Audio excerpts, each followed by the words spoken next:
Here's a leash I did a while ago that I don't know, I've never really been completely happy with. I think this part's kind of too big. So what I'm going to do is I'm going to get the knot down to about probably half the size. And we're going to take it apart just to show you how. I guess they're taken apart because sometimes I like to see stuff like that. Here's all the ones where you've crowned. There, there, there. Those are all tucked down in, so they'll come up nice and easy.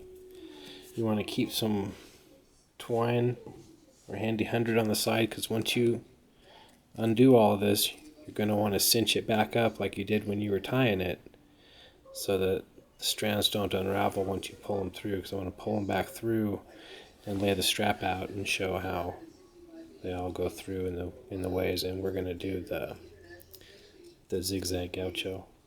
So we'll pull out these.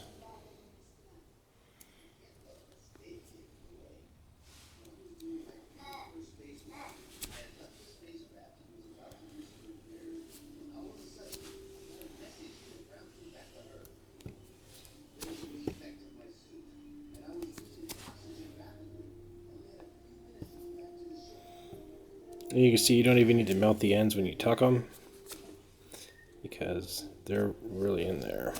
And if you tighten it up enough, they're not moving. You don't even have to tighten it up super like white knuckle tight.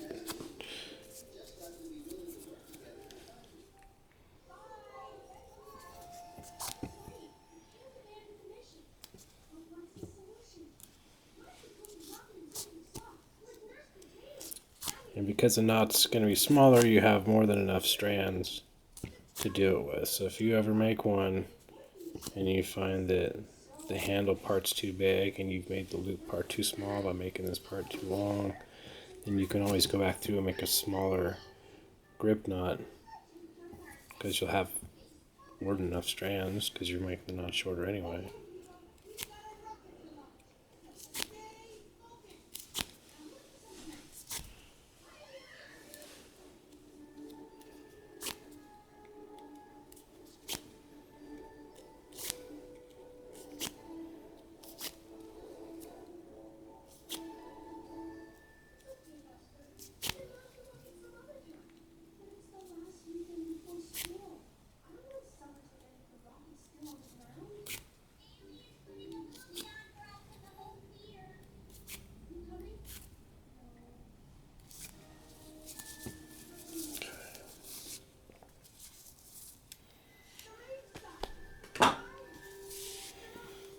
And see how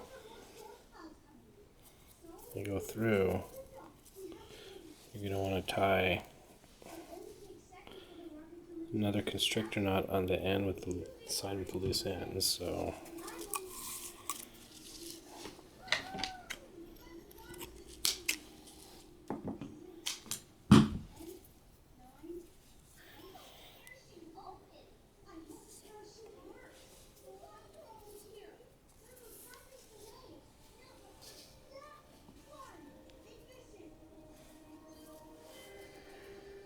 I like to tie a slip constrictor so I can pull it off when you get most of the way finished.